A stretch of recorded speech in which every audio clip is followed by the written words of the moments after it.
Jippii. Laitteet päällä. Laitteet päällä. Tervetuloa meidän somevaaliventtiin. Päätettiin tehdä tää, että saadaan semmoisetkin ihmiset paikalle, ketkä ei välttämättä pääse fyysisesti paikalle. Kerrot sen ensin, kuka siellä olet? Eli on Niina Imatralta, 36-vuotias pääluottamusmies tuosta Ovakolta ja kaupunginvaltuuston puheenjohtaja. Ja nyt ensimmäistä kertaa eduskuntavaaliehdokkaana. No niin, lyhyt ja ytimekäs.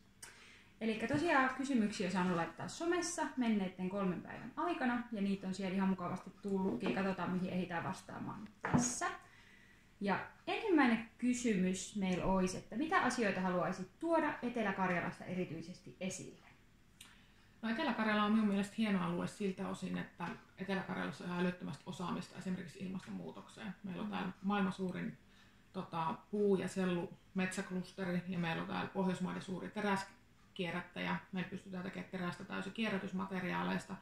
Meillä on täällä yliopisto, eli varmaan se mitä tästä alueesta voisi tuoda esiin, niin on se, että miten me voidaan olla viemässä tekniikkaa ilmastonmuutoksen torjumiseksi koko maailmaa. Ja sitten tietenkin tämä meidän sijainti tässä Venäjän rajalla Kainalossa, ja ollaan myös tuo Schengen-alueen ulkoraja, eli osa EUta, mutta myös EUn ulkoraja. Sitten seuraava kysymys oli, että Parikkalan rajaylityspaikka vastauksesi vaalikoneessa kiinnostaa. Miksi pitäisi odottaa? Yhtä paljon Savonlinna tarvitsee venäläisiä matkaajia kuin esimerkiksi Imatra. Kyllä, minä olen ihan täysin samaa mieltä tästä, että Savonlinna tarvitsee matkailijoita ja koko tämä itäinen Suomi ihan tuolta pohjoisesta etelään. Kyse on rahasta ja siitä, että meillä on jo nyt ollut vaikeuksia saada esimerkiksi piettyä tätä Imatran rajaylityspaikkaa auki. Meillä on ollut ongelmia saada valtiolta sitä rahoitusta siihen, niin sen takia nyt pitäisi huolellisesti valmistella tämä, että mitkä on ne raja-asemat, mitkä on 24/7 auki, missä mennään yli niin polkupyörällä, autolla kuin junalla. Ja sitten esimerkiksi valitettavasti löytyi tämmöinen ikivanha teos vuodelta 2000 Imatras Vetokorskin rautatien rajanylityspaikan kehittäminen, niin kaikki tämmöinen pitäisi nyt olla myös pohjana sitten tämän päätöksen tekemiseen. Ehdottoman tärkeä asia se Parikkalan raja-asema, mutta se täytyy olla kunnolla valmisteltu ja niin, että meillä on myös sit osoittaa, että mistä se raha otetaan siihen, jotta me saadaan se rajaturvallisuus toteutumaan. Aivan. Sitten oli, että miksi perusopetuksessa tingitään kädentaitoa ja luovuutta kehittävistä opetustunneista? Pitäisikö asiaan kiinnittää enemmän huomiota mielestäsi? No kyllä pitäisi. Olen huolissani siitä, että nyt esimerkiksi tälleen paikallisesti Imatralla niin meillä on kuvataiteen kanssa ollut vaikeuksia saada se pysymään täällä myös ihan korkeakoulutasolla, mutta myöskin harrastelijatasolla lapsilla.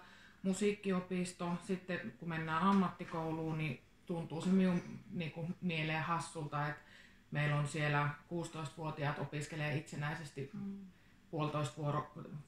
puolitoista päivää viikossa, niin kaikille se ei vaan käy. Et jos sit näyttää siltä, että niitä lähiopetustunteja ei voida tarpeeksi antaa, niin sitten täytyy miettiä, että pitääkö sitä tutkintoaikaa lyhentää. Et eihän siinä ole mitään järkeä, että roikotetaan oppilaita siellä väkisin, kun sitä sorvaamista tai tukanleikkuu tai opii sillä, että kotona lukee sitä kirjasta tai katsoo YouTubesta. Niin kyllä tämä on ihan oikea ongelma tämä opetussuunnitelma ja tämä reformin uudistaminen. Et varmaan hyvä, mutta vaatii paljon kehittämistä vielä tulevaisuudessa. Seuraavaksi oli, että mitä mieltä olet tämänhetkisestä ampuma-aselainsäädännöstä Suomessa? No, käsittääkseni tämänhetkinen ampuma-aselainsäädäntö Suomessa on järkevä. Siltä osin mitä Suomessa on tapahtunut ja mitä maailmalla on tapahtunut, niin minun mielestä tämä taso, missä me nyt ollaan, niin on osoittautunut sellaiseksi, että lupia on saanut ne, ketkä niitä on tarvinnut, mutta myös sitten vähän, että ketkä ei välttämättä niitä tarvitse, niin sitten ei niitä myöskään saa. Ne valvotaan tarpeeksi. Kyllä, että kyllä Imatralla on tietenkin omat traumansa myös tähän liittyen. Niin, hyvin lähimenneisyydessä. Sitten oli kysymys, että voisitko avata SDPn vaihtoehtoa työttömyysetuuden aktiivimallille? Mikä on näkemyksesi tästä? Varmaan ihan virallista sellaista vaihtoehtoa aktiivimallille olla vielä saatu aikaiseksi. SAK:lla on hienoja ohjelmia ja ajatuksia ollut jo aktiivimallista, ja sitten meidän puolueella se ainut vaalilupaus, mikä tällä hetkellä on tainnut tulla, niin on tämä, että aktiivimalli täytyy perua.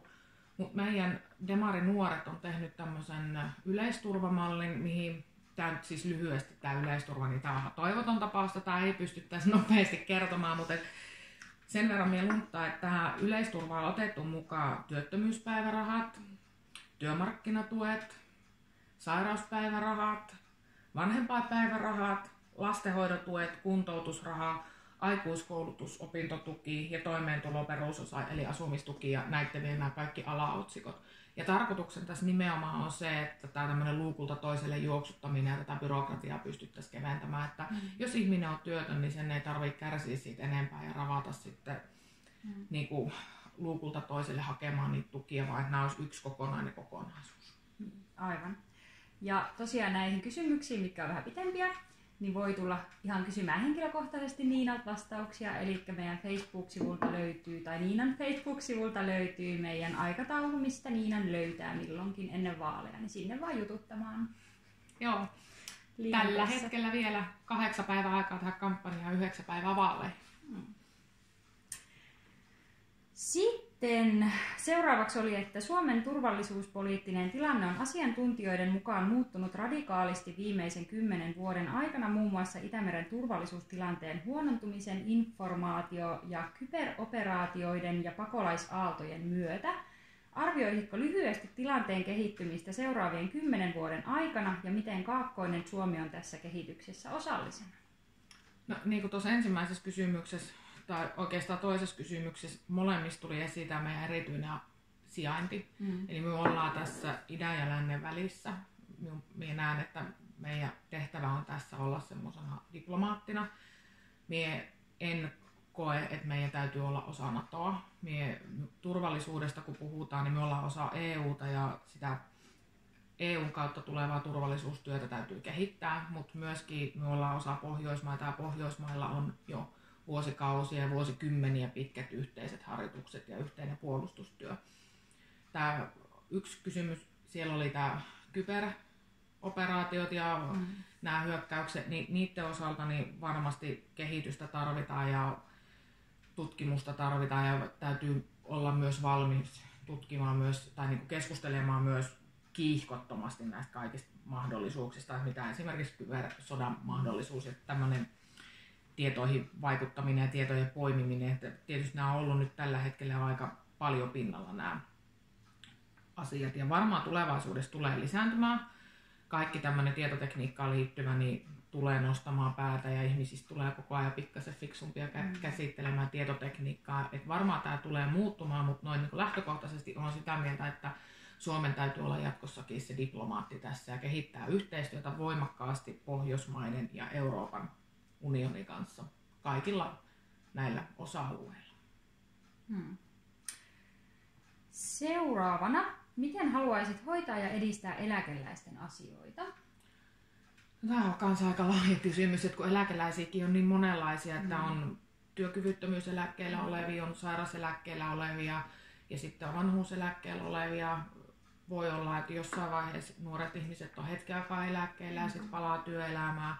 Et ehkä niin kuin kokonaisuudessaan tämä eläkejärjestelmä on sellainen, mistä meidän täytyy pitää myös jatkossakin kiinni, että tämä tämmöinen suomalainen eläkejärjestelmä niin kuitenkin on turvannut myöskin jonkunlaiset perustason. Et ehkä tämä, kun nyt ollaan puhuttu köyhyysrajalla olevista eläkkeistä ja sitten siitä, että jääkö siitä eläkkeestä rahaa sit elämiseen, niin siihen näkisin ratkaisuna esimerkiksi tuon verotuksen. Et verotusta täytyy myös eläkepuolelta olla uudistamassa ja rohkeasti keskustella siitä, että miten siellä saadaan progressio toteutumaan vielä pikkasen paremmin. Niin todellakaan niin kannata mitään tällaisia eläkekattoja, mutta koska nekin eläkkeet on joskus maksettu, niin jokainen maksaa sitä omasta palkastaan sen tietyn osan sitä eläkettä. Näin on myös suurta eläkkeiden osalta, mutta sitten se verotus on siinä sit avainasia, että onko sit syytä verottaa suurta eläkettä pikkasen enemmän kuin esimerkiksi pientä. Sitten paljon puhuttanut aihe viime aikoina. Mikä on mielipiteesi hoitajamitoituksen saamisesta vanhuspalvelulakiin? 0,7. Tähän ei tarvitse sen enempää. Että käsittämätöntä on, että sitä 0,7 ei saatu siihen lakiin piirrettyä.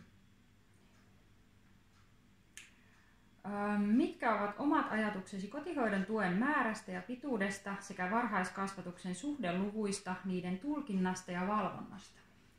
No, tämä on myös vähän semmoinen kysymys, että tämä menee oikeastaan aika hyvin tämän yleisturvan piiriin. Että tässä yleisturvassahan on 3 tasoa. Perustaso, sitten on se pikkasen korkeampi taso ja sitten on se taso, missä sitä tukea voi saada kaikista eniten. Toisaalta tässä myös puhutaan sitten tästä näistä suhteista, että mikä on äidin määrä, mikä on isän määrä olla kotona ja sitten se viimeinen jakso, mikä voidaan sitten vaikka jakaa puoliksi tai antaa vaikka mummolle, että jos sattuu olemaan isovanhempi, kuka ei ole työelämässä tai on vaikka jo sen ikäinen, että on vaikka eläkeputkessa, niin sitten myös isovanhempi voisi käyttää tämän. Et mie lähtökohtaisesti en ole keksinyt vielä semmoista ratkaisua, millä me saataisiin naiset että naiset olisi töissä ja hankkisi sitä